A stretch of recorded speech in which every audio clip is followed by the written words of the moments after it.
Chaque jour, Charles et Carole vous présentent la leçon de l'école du sabbat.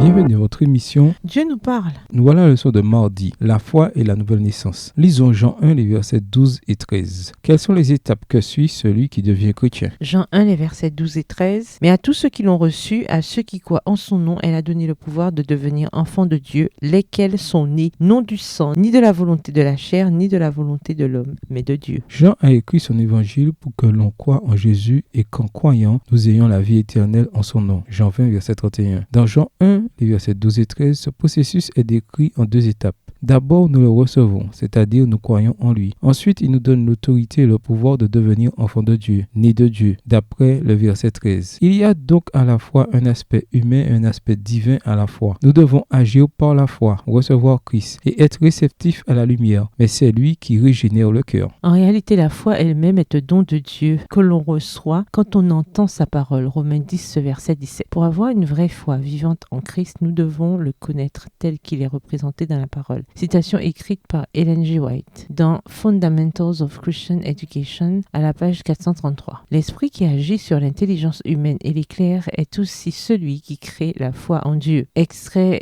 de E.G.W. Comments, The Seventh-day Adventist Bible Commentary, au volume 7 à la page 940, livre écrit par Ellen G. White. Ceux qui croient que le Fils est le Messie reçoivent la vie éternelle. Jean souligne également le fait d'accepter ou de croire la parole que Jésus a prononcée. Jean 5, les versets 24, 38 et 47. Le rôle du Saint-Esprit est de nous convaincre. Jean 16, versets 7 et 8, à comparer avec Romains 8, verset 16. Lisons Romains 8, le verset 16. Quel principe concernant le salut en Jésus ce verset présente-t-il? Romains 8, verset 16. L'Esprit lui-même rend témoignage à notre esprit que nous sommes enfants de Dieu. La foi biblique qui repose sur l'œuvre du Saint-Esprit dans nos cœurs est le fondement de notre foi. La foi, c'est la grande bénédiction, l'œil qui voit, l'oreille qui entend. Extrait du livre In Heavenly Places à la page 104, livre écrit par Ellen G. White. L'approche humaniste de la foi dit que nous devons trouver un fondement, des critères à cette foi puis croire. A contrario, l'approche biblique dit que la foi est ce fondement, qu'elle est un don de Dieu. Éphésiens